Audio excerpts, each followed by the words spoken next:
Casa allagata.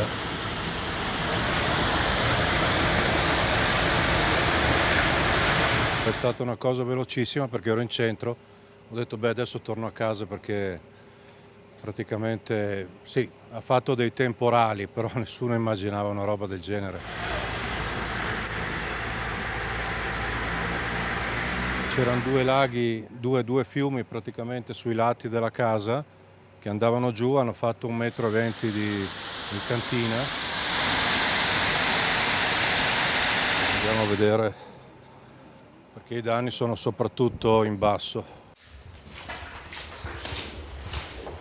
Con le torce dei telefonini vi facciamo vedere il livello raggiunto dall'acqua ieri sera.